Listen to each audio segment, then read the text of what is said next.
Fatherland videos.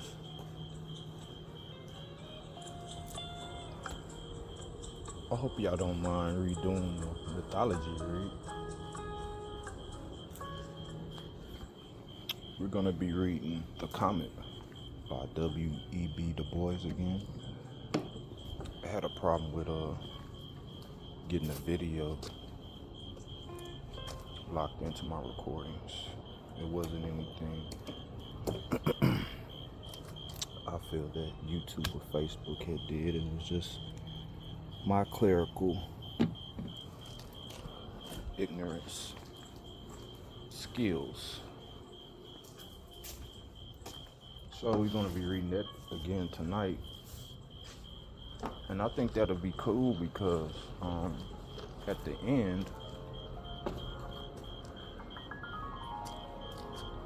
he got his wife back. So I don't know if he had a child with her and the child was with her when she returned at the end or not, but I was very tongue-tied towards the end, and I know I didn't read it clearly. So I'm cool with redoing it.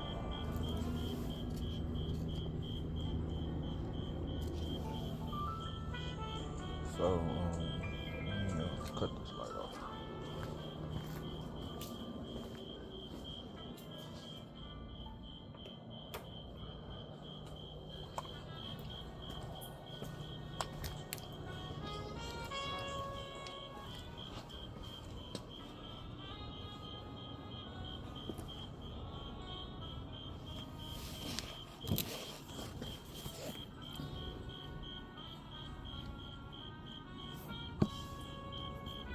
Reading from Gothic Fantasies of Black Sapphire Short Stories.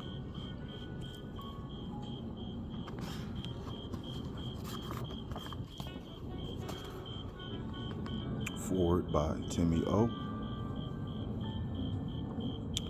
Introduction by Dr. Sandra M. Grayson, Flame Tree Publishing.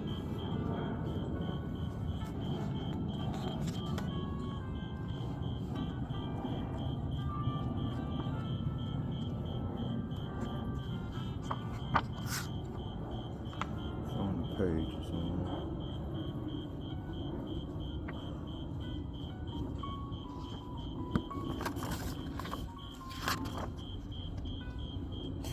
page 24.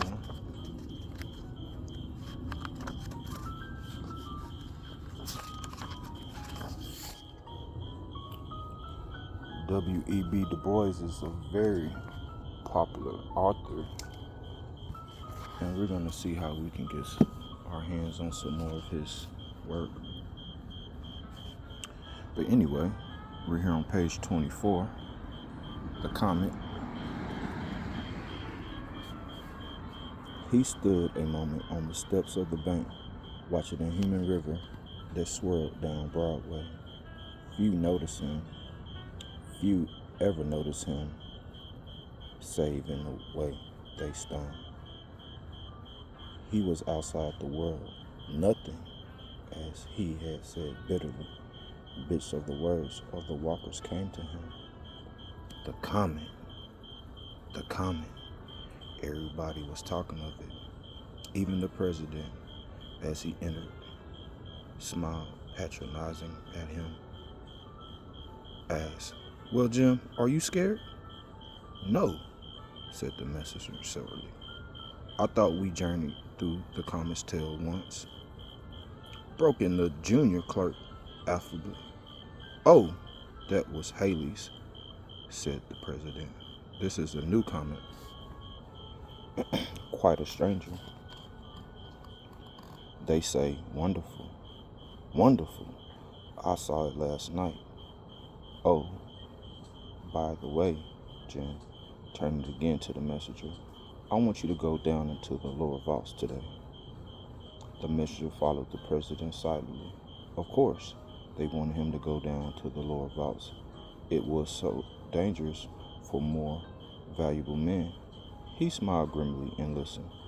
Everything of value has been moved out since the water began to seep in, said the president. But we missed 2 volumes of old records. Suppose you nose around. It isn't very pleasant, I suppose. Not very, said the messenger as he walked out. Well, Jim, the tail of the new comet hits us noon this time, said the vault clerk as he passed over the skies. But the messenger passed silently down the stairs. Down he went beneath Broadway, where the dim light filtered through the feet of the hurrying man, down to the dark basement beneath, down into the blackness and the silence beneath the lowest cavern. Here, with his dark ladder, he groped in the bowels of the earth, under the world. He drew a long breath as he threw back the last great iron door and stepped into the fitted slime within. Here at last was peace, and he groped moodily forward. A great rat leaped past him, and cobwebs crept across his face. He felt carefully around the room, shelf by shelf, on the muddy floor, and in the crevice and corner, nothing. Then he went back to the far end, where somehow the wall felt different. He sounded and pushed and pried. Nothing. He started away. Then something brought him back. He was sounding and working again, when suddenly the whole black wall swung as on mighty hinges, and the blackness yawned beyond. He peered in. It was evidently a secret vault, some hiding place of an old bank unknown in newer times.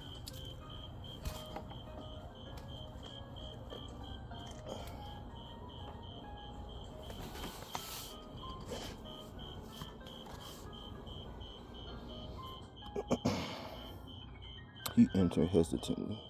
It was a long, narrow room with shelves.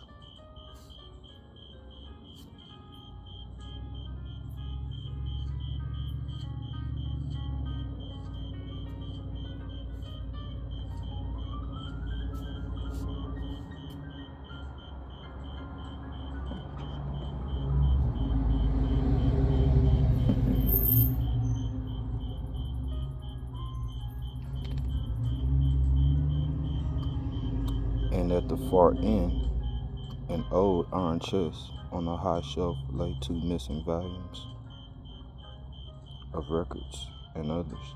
He put them carefully aside and stepped to the chest. It was old, strong, and rusty.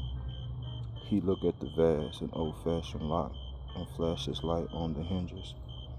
They were deeply encrusted with rust. Looking about, he found a bit of iron and began to pry. The rust had been eaten 100 years, and it had gone deep. Slowly, rarely, the old lid lifted, and with a last low groan lay bare its treasure, and he saw the dull sheen of gold. Boom! A low, grinding reverberation crash struck upon his ear. He started up and looked about. All was black and still. He groped for his light and swung it about him. Then he knew the great stone door had swung too. He forgot the gold and looked death squarely in the face. Then with a sigh, he went methodically to work.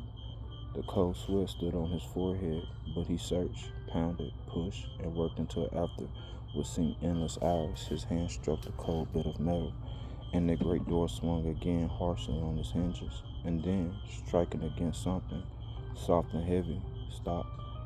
He had just room to squeeze through. There lay the body of the vault clerk, cold and stiff.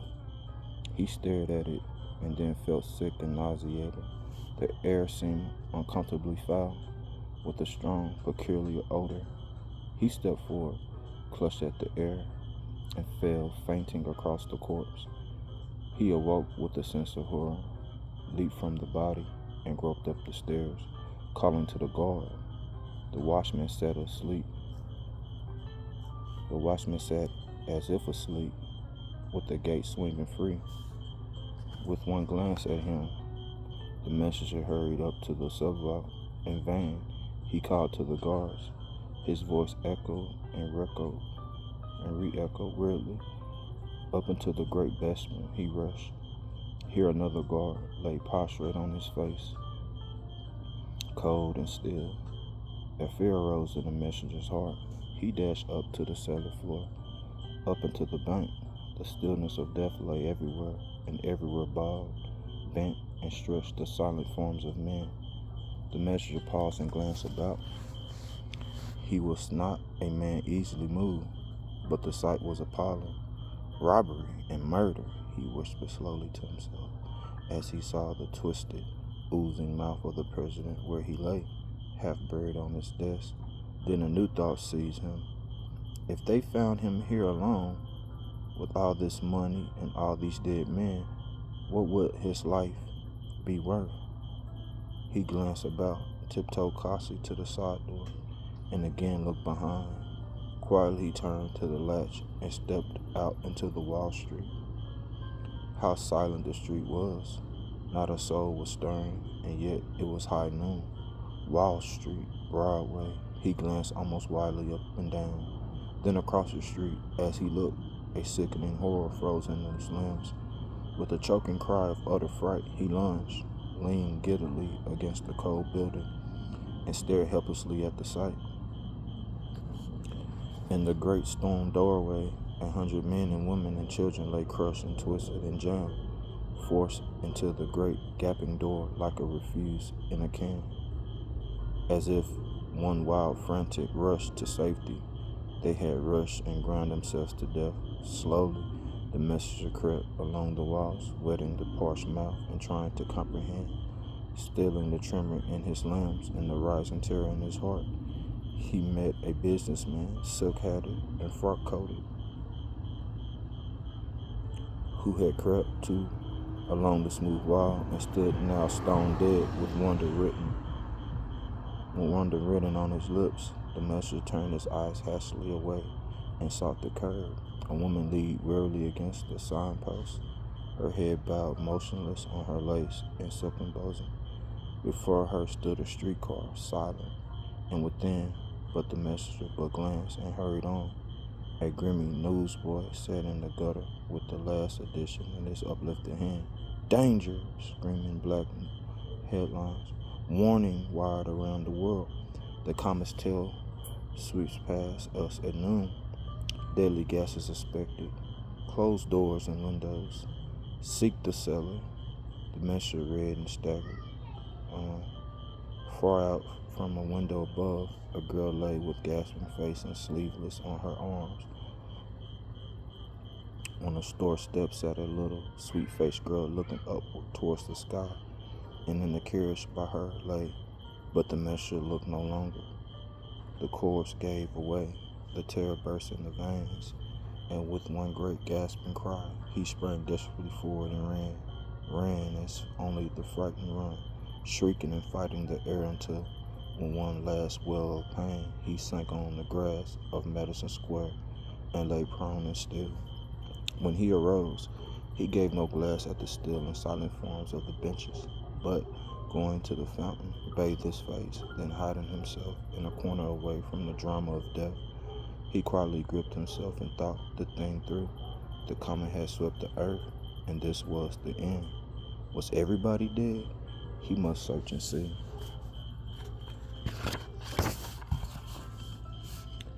He knew that must steady himself, keep calm, or he would go insane. First, he must go to the restaurant. He walked up Fifth Avenue to a famous hostelry and entered in gorgeous, ghost-haunted halls. He beat the back to nausea and seizing a tray from dead hands, hurried into the street and ate ravishly, hiding to keep out the sights. Yesterday, they would not have served me, he whispered as he forced the food down. Then he started up the street, looking, peering, telephoning, ringing alarms, silent all. Was nobody? He dared not to think the thought and hurried on. Suddenly he stopped still. He had forgotten. My God, how could he have forgotten? He must rush to the subway. Then he almost laughed. No, a car. If he could find a Ford. He saw one.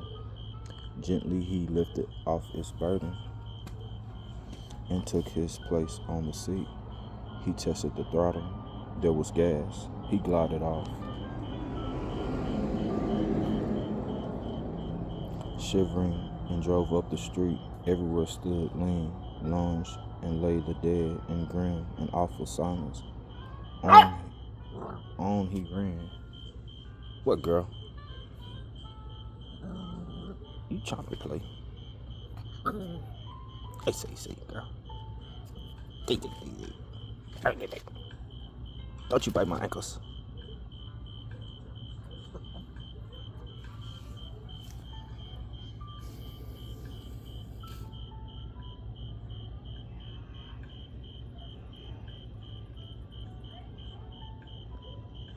He glided off, shivering, and drove up the street. Everywhere stood, lean, lunged, and lay the dead in grim and awful silence. On he ran past an automobile, wrecked and overturned, past another filled with a gay party whose smiles yet lingered on their death-struck lips. On past crowds and groups of cars, pausing by dead policemen. At 42nd Street, he had to detour to Park Avenue to avoid the dead and get congestion. He came back to 5th Avenue at 57 and flew past the plaza and by the park with its hushed babies and silent throng until he was rushing past 72nd Street. He heard a sharp cry and he saw a living form leaning wildly out an upper window. He gasped. The human voice sounded on his ears like a voice of God. "Hello, hello, help, in God's name," wailed the woman. "There's a dead girl in here, and a man. And see yonder dead men lying in the street and dead horses. For the love of God, go and bring the officers." And the words trailed off into hysterical tears. He wheeled the car in a sudden circle, running over the still body of a child and leaping on the curb. Then he rushed up the steps and tried the door and rang violently.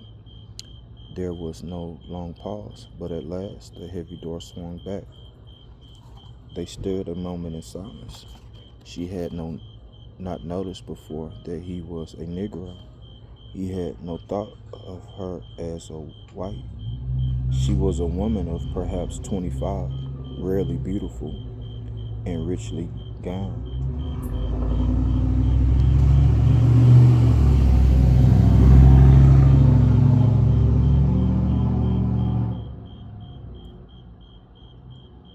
With darkly golden hair and jewels. Yesterday, he thought with bitterness, she would scarcely have looked at him twice. He would have been dirt beneath her silken feet. She stared at him. Of all sorts of men she had pictured as coming to her rescue, she had not dreamed of one like him. Not that he was not human, but he dwelt in another world so far from hers, so infinitely far, that he seldom even entered her thought. Yet as she looked at him curiously, he seemed quite commonplace and usual. He was a tall, dark working man of the better class, with a sensitive face trained to stolidity in poor men's clothes and hands. His face was soft and slow, and his manner at once cold and nervous, like fires long banked, but not out. So a moment, each paused and engaged each other. Then the thought of the dead world without rush, and they started toward each other. "What has happened?" she cried. "Tell me." Nothing stirs. All is silence.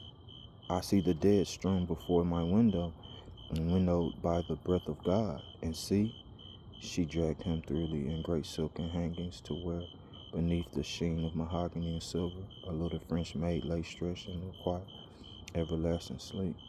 And near her, a butler lay prone in his livery. The tears streamed down the woman's cheeks.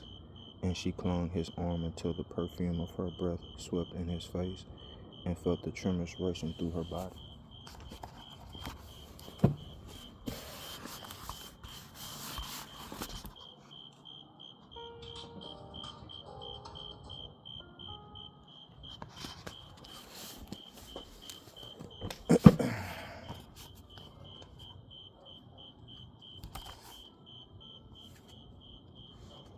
I had been shut up in the dark room developing pictures of the comet, which I took last night. When I came out, I saw the dead. What has happened? She cried again. He answered slowly, something. Comet or devil swept across the earth this morning, and many are dead. Many, very many. I have searched and I have seen no other living soul but you. She gasped, and they started at each other. My father, she whispered. Where is he? He started for the office. Where is it? In the Metropolitan Tower. Leave a note for him here and come. Then he stopped. No, he said firmly. First, we must go to Harlem. Harlem, she cried. Then she understood. She tapped her foot at her first impatiently. She looked back and shuddered. Then she came resolutely down the steps. There's a swifter car in the garage in the court, she said. I do not know how to drive it, he said. I do, she answered. In 10 minutes, they were flying through Harlem on the wind. The Stutz rose and raced like an airplane. They took the turn on 110th Street on two wheels and slipped with a shriek into 135th. He was gone but a moment. Then he turned, and his face was gray. She did not look, but said, You have lost somebody. I have lost everybody, he said simply. Unless he ran back and was gone several minutes. Hours they seemed to her. Everybody, he said, and he walked slowly back with something film-like in his hand, which he had stuffed into his pocket. I'm afraid I was selfish, he said, but already the car was moving toward the park. Among the dark in the line, the dead of Harlem, the brown, still faces, the knotted hands, the homely garments, and the silence, the wild, haunting silence. Out of the park and down Fifth Avenue they whirled, in and out among the dead they slipped and quivered, needing no sound of bell or horn, until the great square Metropolitan Tower hove in sight. Gently he said, the dead elevator boy aside. The car shot up. The door of the office stood open. On the threshold lay the stenographer, and staring at her sat the dead clerk. The inner office was empty, but a note lay on the desk, folded and addressed but unsent. Dear daughter, I have gone for 100-mile spin in Fred's new Mercedes. Shall not be back before dinner. I'll bring Fred with me. JBH. Come, she cried nervously. We must search the city. Up and down, over and across, back again. On went the ghostly search. Everywhere was silence and death. Death and silence. They hunted for Madison Square to pretend Dubois. They rushed across Williamsburg Bridge. They swept over Brooklyn from the battery of the Morningside Heights. They scanned the river. Silence, silence everywhere, and no human in sight. Haggard and bedraggled, they puffed a third time slowly down Broadway under the broiling sun, and at last stopped. He sniffed the air, an odor, a smell, and with the shifting breeze a sickening stench filled their nostrils and brought its awful warning. The girl settled back helplessly in her seat. What can we do? She cried. It was his turn now to take the lead, and he did it quickly. The long-distance telephone, the telegraph, and the cable, night rockets, and then flight. She looked at him now with strength and confidence. He did not look like men, as she had always pictured men, but he acted like one, and she was content. In 15 minutes, They were at the central telephone exchange, and they came to the door. He stepped quickly before her and pressed her gently back as he closed it. She heard him moving to and fro and knew his burdens, the poor little burdens he bore. When she entered, he was alone in the room. The grim switchboard, flashing metallic, face encrypted, sphinx-like immobility. She seated herself on a stool and donned the bright earpiece. She looked at the mouthpiece. Then she had never looked at one so closely before. It was wide and black, pimpled with usage, inert, dead, almost sarcastic in its unfeeling curves. It looked, she beat back the thought, but it looked. It persisted in looking like. She turned her head and found herself alone. One moment she was terrified. Then she thanked him silently for the delicacy and turned resolutely with a quick intaking of breath. "Hello?" she called in her low tones. She was calling to the world. The world must answer. Would the world answer? Was the world silence? She had spoken too low. "Hello," she cried, full voice. She listened. Silence. Her heart beat quickly. She cried in clear, distinct, loud tones, "Hello, hello, hello." What was the whirring? Surely no. Was it the click of the receiver? She bent close. She moved the pegs in the holes and called until her voice rose almost to a shriek and her heart hammered. It was as if she had heard the last flicker of creation, and the evil was silence. Her voice dropped to a sob. She sat stupidly, staring into the black and sarcastic mouthpiece, and the thought came again. Hope lay dead within her. Yes, the cable and the rockets remained, but the world, she could not frame the thought or say the word. It was too mighty, too terrible. She turned toward the door with a new fear in her heart. For the first time, she seemed to realize that she was alone in the world with a stranger, with something more than a stranger, with a man, alien in the blood and culture, unknown, perhaps unknowable. It was awful. She must escape.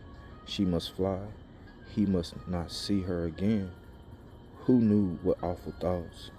She gathered her silken skirts deftly about her young smooth limbs, listened, and glided into a side hall. A moment, she shrank back, the hall filled with dead women.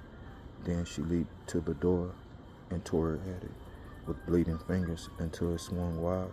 She looked out. He was standing at the top of the alley, silhouetted, tall, black, motionless. Was he looking at her or away? She did not know. She did not care. She simply leaped and ran until she found herself alone amid the dead and then the tall ramparts of towering buildings. She stopped. She was alone. Alone on the streets, alone in the city, perhaps alone in the world. There crept upon her sense of deception, of creeping hands behind her back, of silent, moving things she could not see, of voices hushed in fearsome conspiracy. She looked behind and sideways, started at strange sounds, and heard still stranger, until every nerve within her stood sharp and quivering, stretched to scream at the barest touch. She whirled and flew back, whimpering like a child, until she found that narrow alleyway again and a dark, silent figure silhouetted at the top. She stopped and rested. Then she walked silently toward him, looked at him timidly, but he said nothing as he handed her into the car.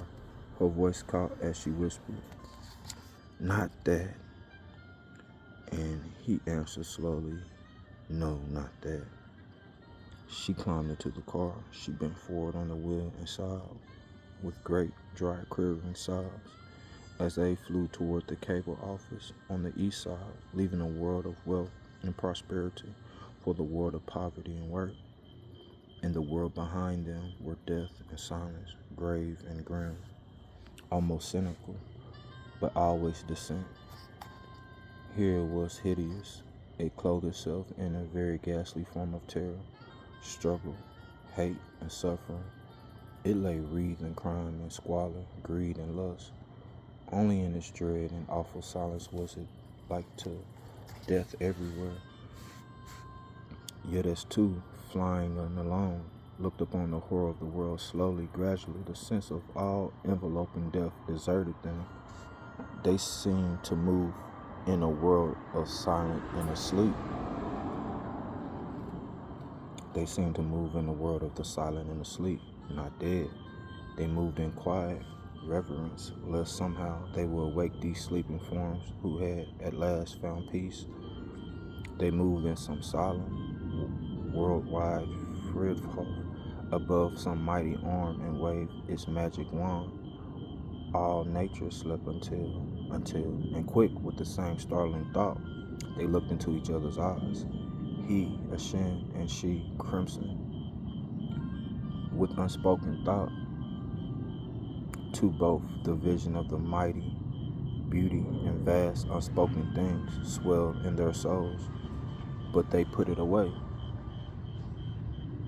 Great dark coils of wire came up from the earth and down from the sand and entered this low lair of witchery. The gathered lightnings of the world centered here, binding with beams of light in the ends of the earth. The door escaped with the gloom within.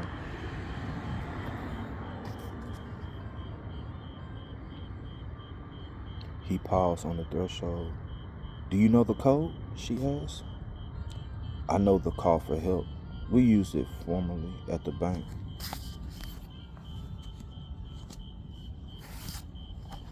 She hardly heard.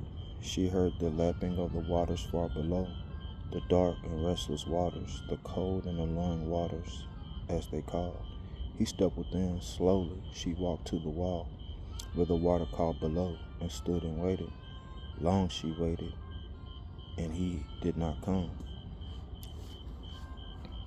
Then with a start she saw him, too, standing beside the black waters. Slowly he moved his coat and stood there silently. She walked quickly to him and laid her hand on him.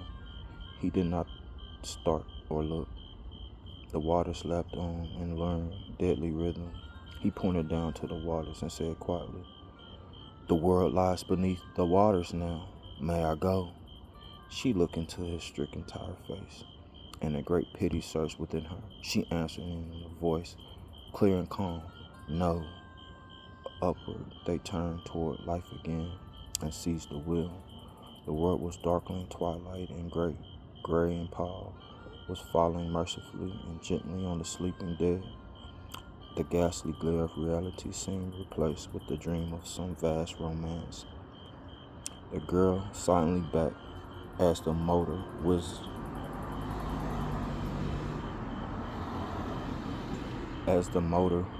along, and looked half consciously for the elf queen to wave life into the dead world again.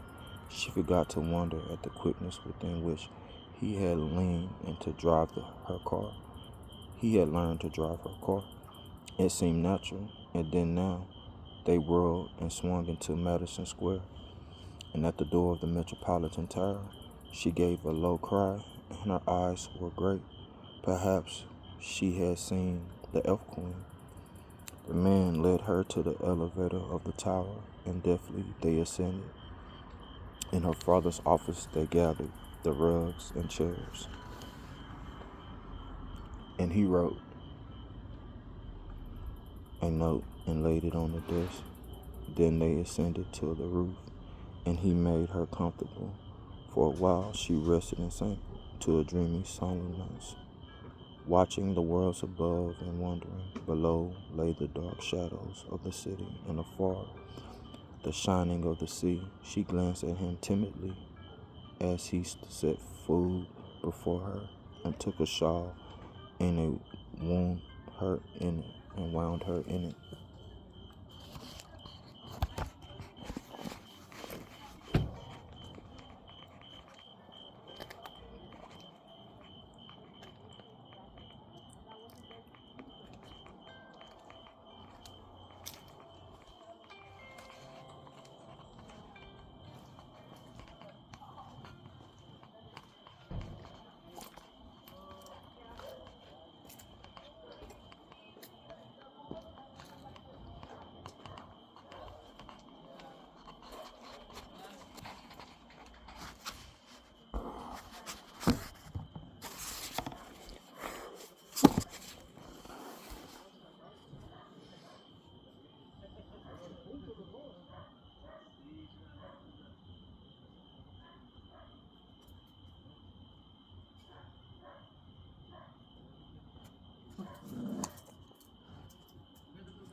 What girl?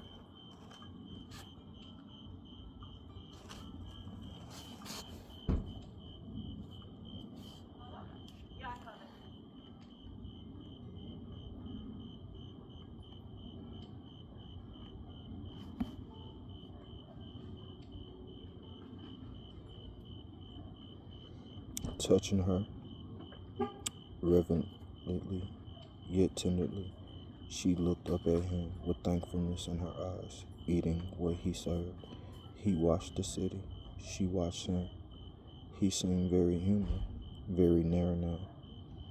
Have you had to work hard? She asked softly. Always, he said.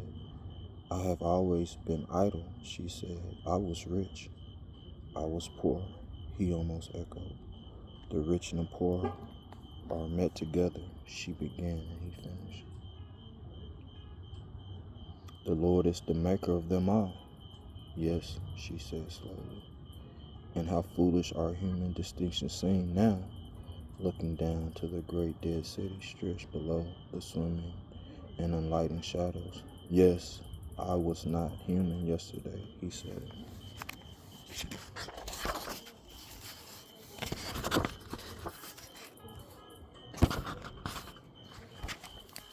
She looked at him. And your people were not my people, she said. But today, she paused. He was a man no more, but he was some larger sense, a gentleman, sensitive, kindly, chivalrous, everything, save his hands, his face. Yet yesterday, death, the leveler, he muttered, and the revealer, she whispered gently. She whispered gently. Rising to her feet with great eyes, he turned away, and after fumbling a moment, sent a rocket into the darkening air. It arose, shrieked, and flew up, a slim path of light, and scattering its stars abroad, dropped on the city below. She scarcely noticed it. A vision of the world had risen before her. Slowly, the mighty prophecy of her destiny overwhelmed her. Above the dead passed, however, the angel of Annunciation. She was no mere woman. She was neither high nor low, white nor black, rich nor poor. She was primal woman, mighty mother of all men to come and bride of life. She looked upon the man beside her and forgot all else but his manhood, his strong, vigorous manhood, his sorrow and sacrifice. She saw him glorified. He was no longer a thing apart, a creature below, a strange outcast of another clime or in blood, but her brother of humanity, incarnate, Son of God, and the great Father of the race to be. He did not glimpse the glory in her eyes, but stood looking upward toward the sea and sending rocket after rocket into the unanswering darkness. Dark purple clouds lay banked and billowed in the west. Behind them and all around, the heavens glowed too dim. Weird radiance that suffused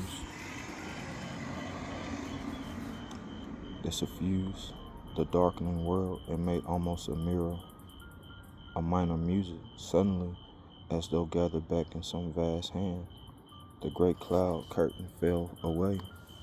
Low on the horizon lay a long white star, mystic, wonderful, and from it fled upward the pole, like some wan bridal veil, a pale white sheet of flame that lighted all the world and dimmed the stars.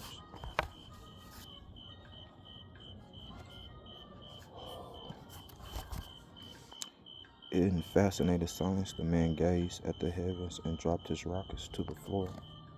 Memories stirred to life in the dead recess of his mind. The shackles seemed to rattle and fall from his soul. Up from the crash and the crushing and the cringing of his cast leaped the lone majesty of the kings long dead. He arose within the shadows, tall, straight and stern, with power in his eyes and ghostly scepters hovering to his grasp. It was as though some mighty pharaoh lived again, a curled Assyrian lord. He turned and looked upon the lady and found her gazing straight at him. Silently, immovably, they saw each other face to face, eye to eye. Their souls lay naked to the night.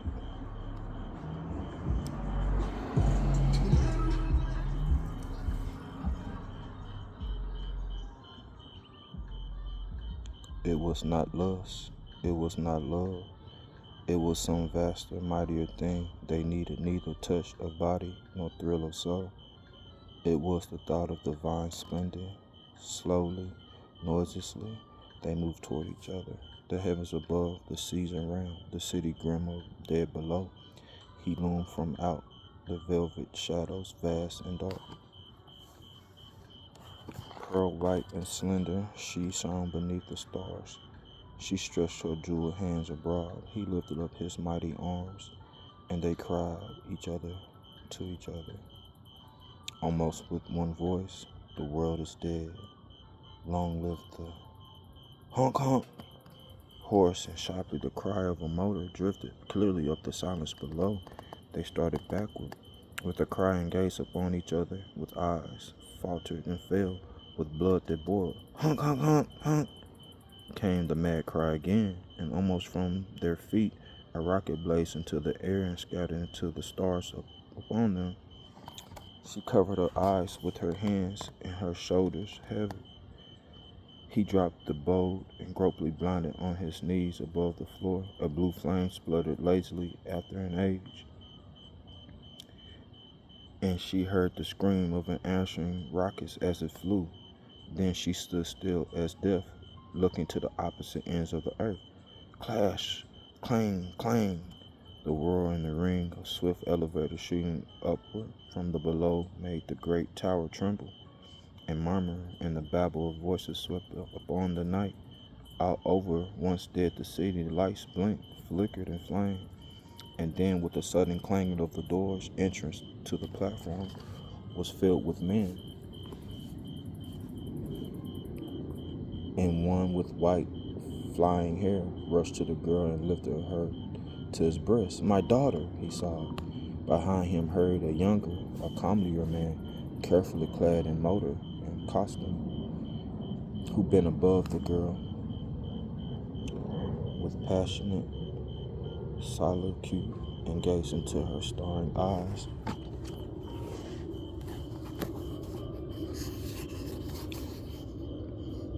Until they narrowed and dropped, and her face flushed deeper and deeper crimson. Julia, he whispered, my darling, I thought you were gone forever. She looked up at him with the strange searching eyes. Fred, she murmured, almost vaguely. In this world gone?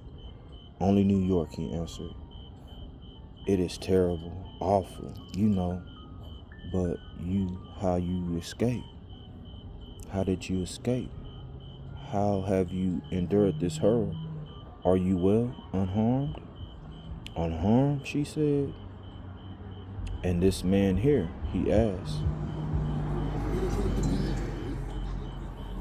encircling her dropping form with one arm and turning toward the Negro. Suddenly he stiffened, and his hand flew to his hip. Why? He snarled. It's a nigger, Julia. Has he dared? She lifted her head and looked at her late compassion curiously, and then dropped her eyes with a sigh.